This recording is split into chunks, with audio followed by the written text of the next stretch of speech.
Hello everybody, welcome to More Cheese as Needed, where, because I love horror, thrillers and suspense, I am going to talk, rant, rave about, review and recommend movies, TV series and books in those genres for you as I draw. Now, we're going forward on time for our last movie, as special effects got a bit better and just 7 years after The Thing from Another World went from shape-shifting menace to very human-looking carrot, now we have one of the biggest and most influential new monsters to have come from horror movie, the Blob.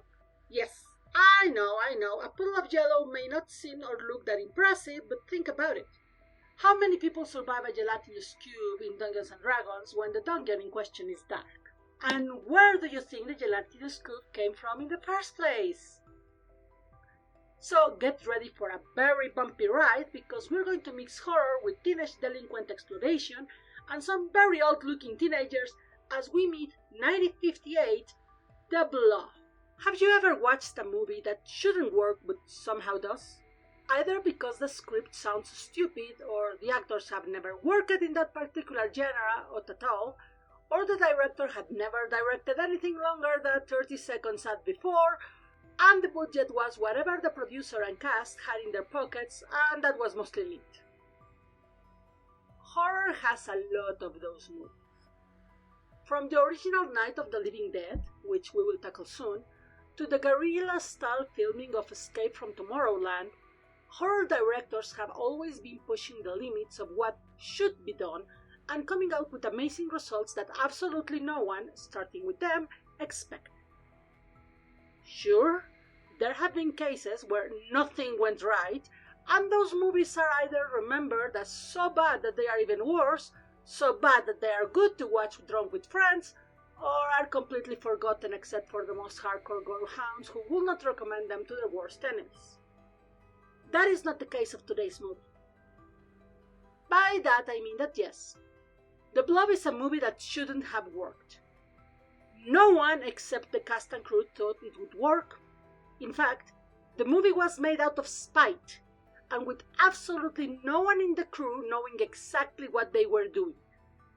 In the words of J.K. Harris, the producer, they were too stupid to know they could fail, so they didn't. As he says so in the Criterion Collection commentary for The Blob, which is from where I got most of the data for this video. So, to give you an idea, Harris was a distributor of small B films before he produced The Blob. And he only did so because the studios he worked for insisted that a sci-fi movie wouldn't sell, and cheap teen movies were dying anyway, and thus refused to make one for the 1954 cycle of distribution. According to Harris in the commentary, they basically told him that if he wanted to distribute such a movie, he should make it himself. So he did. He then called his good friend Irving Geower to direct, even if Irving had only one movie in his resume, a very short delinquent exploitation movie titled The Flaming Teenage, about a young man from a small town who ends up in the big city, and due to bad influences, he becomes a drug addict and dealer. You know, typical teenage fare. And thus, they both started hunting for an idea that would meet the requirements Harris had for his ideal movie at the time. But before we get to how they managed to get a script without a title for their first movie, let's review the plot of said movie. While Steve Andrews and his girlfriend Jane are having a date at Lover's Lane, they happen to see what looks like a shooting star falling from the sky, and Steve, curious, decides to go looking for it. Before they can get to the crash site, the old man who lives nearby with his dog gets there first and pokes the very small meteorite with a stick. The action is more than enough to break it, and from it a strange small yellow-looking thing first attaches to the stick, and then, going against gravity, gets to his hand. And this is why people, we do not poke things that we find in the ground with sticks. It's a lesson a lot of scientists have not learned. As he stumbles away in pain, apparently unable to get it off, the old man is found by Steve and Jane, who take him to the local doctor's office to see if he can be helped. As they arrive, they notice the substance in his hand is growing and tell the doctor that. The doctor gives the man a small anesthetic and asks Steve and Jane to go back to where the meteor fell and get whatever information they can have. As the teens go, the Doctor decides that it's necessary to amputate the old man's arms as he realizes it's being absorbed. However, before he can do so, the monster finishes eating his first victim and goes after both the Doctor and his nurse. While Steve returns in time to see the Doctor try to escape, by the time they manage to get the police to investigate, there's only signs of the struggle, but not of the monster nor its victims. So the cops immediately decide that the teens must be playing a prank on them. But Steve is sure of what he saw. So he convinces Jane to sneak out from their houses as they got drowned and go and find proof of what they saw, and even recruit some of Steve's friends to both figure out where the monster is. Unfortunately, by this time, the monster has already absorbed a mechanic at a repair shop, a janitor at Steve's father's grocery store, probably more people off camera, and is growing bigger and redder. And that's when Jane and Steve enter the store alone in order to investigate why it's still open, when they finally come face to face with the Blob. Most of the information I'm going to tell you about the production of the Blob comes from the commentary of the Criterion Collection DVD, as I told you before. Not just because it's a copy I have, and it has the most first-hand recollections that they are from Harris and Gewart, but also because I think it's quite interesting that a movie that was just trying to be a solo act when all sci-fi and horror were usually double features not only surpassed everyone's expectations at the time, but also went up to end up in one of the most important cinema collections around. As I pointed out, the Blob started life as a dare. A literal, well, if you don't like what we're doing, you do what you want to distribute dare towards Harris. The advantage here was that Harris was not just a man with an idea, but that he was a distributor. He knew what people liked and what was selling. He was a small distributor, nothing like the big leagues, but he knew what people were watching. The original idea in his world was a sci-fi movie in color with a serious story for the price of 2 of the crappy movies you are doing. But he had no script and no experience. Still, he was also ready to make one that would make a good mix of delinquent movies with sci-fi, with kids who were bad in terms of society, but deep down good kids rather than the usual drug seekers that delinquent movies tended to have. The fact that they cast an almost 29-year-old as a late teenager was just the cherry on the cake of great campiness that it's the Blob, that can be funny when it needs to be funny, and very serious and terrifying when it calls for it. And the thing was, even if now Steve McQueen is known as one of the great actors of his generation, back then he was practically an unknown, and he never did horror as far as I remember. He had some secondary roles, a few TV appearances, but the Blob, which when he got casted was still being named The Molten Meteor, was his first lead role in a movie. So you get an idea how unknown he was? The deal for him to appear in the movie was done in Central Park when he and Gewart made by chance when Steve was walking his dogs. Gewart knew of Steve McQueen because he had worked with one of his girlfriends, but that was about it. The story itself came from an idea that Irving Milgate, a writer and good friend of Harris, who also became part of the production, had one day about a molten meteor that would absorb you and grow bigger with every victim, as well as being completely impervious to fire, guns, or any conventional weapon taught by man. To this, Harris just asked one question. How do you beat it? Which stumped Milgate and was probably the most important question, since it would change a lot of how we see monsters in general nowadays. According to Harris, he wanted, and I quote, "We need to find a solution that Grandma can cook on her stove, because we want everyone in the audience to see this movie and go, 'Damn it, of course!'" Once Milgate found his solution, then Harris decided that they had a movie to make. By the time they got a script, they still wanted to make this with an experienced studio, but their script was rejected by literally every single one. Consider that they had one writer, Theodore Simonson, and a polisher, as Harris calls her, in the form of Kay Lineker. And here I have to point out that the actual role of Lineker, then known as Kay Phillips, in the writing process is a bit contested, as Harris swears it was Simonson alone, while she always said that she was a huge part of the writing process and even gave the movie its final title.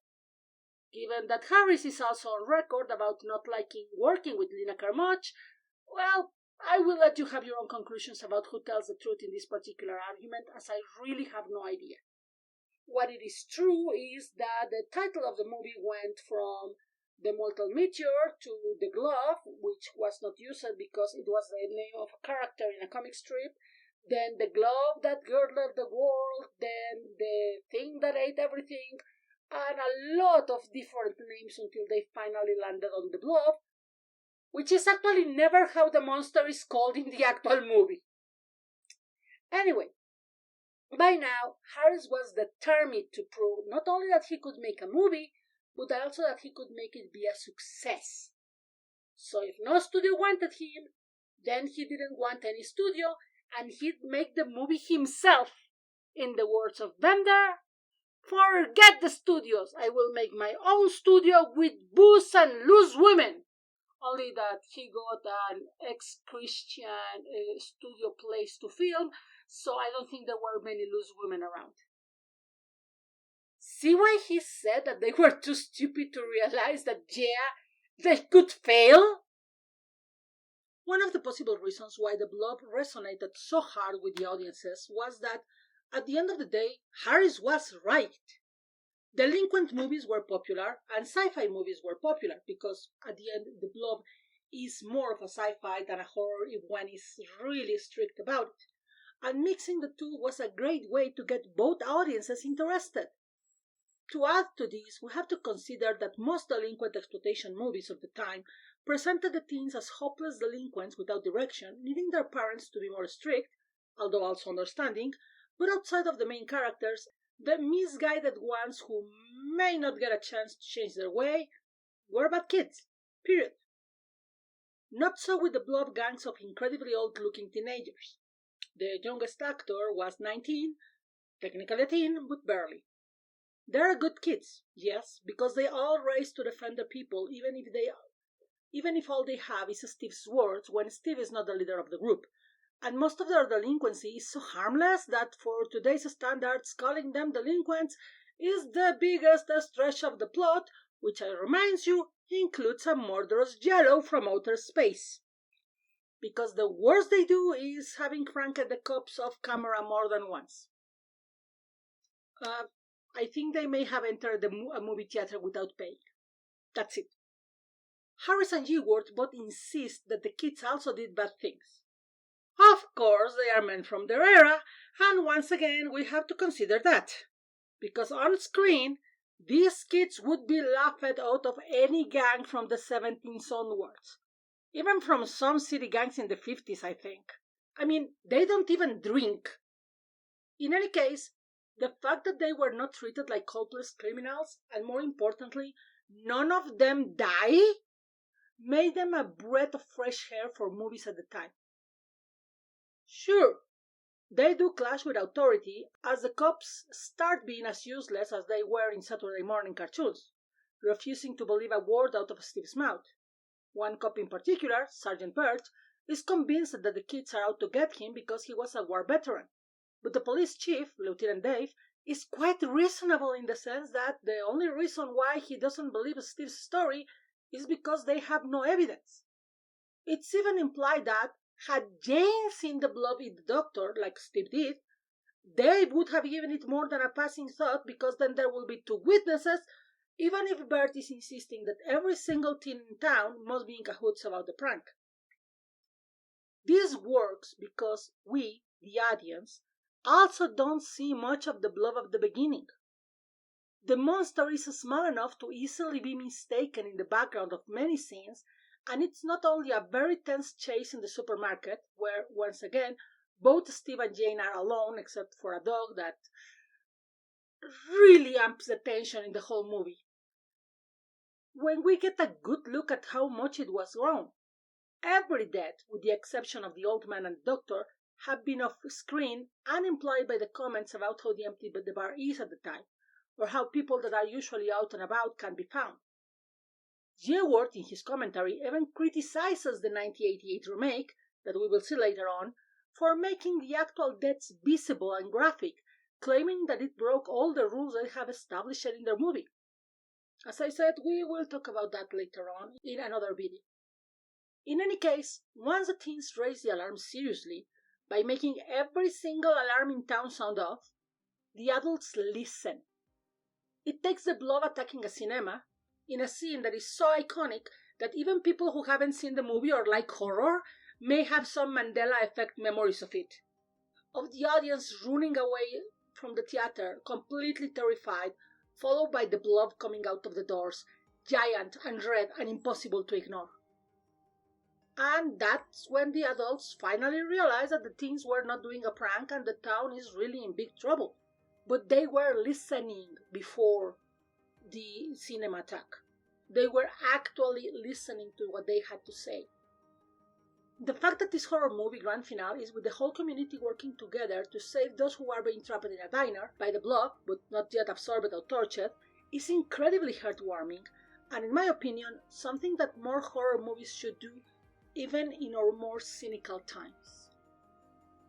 The Blob is, at the same time, a silly postcard of its time and a cult classic.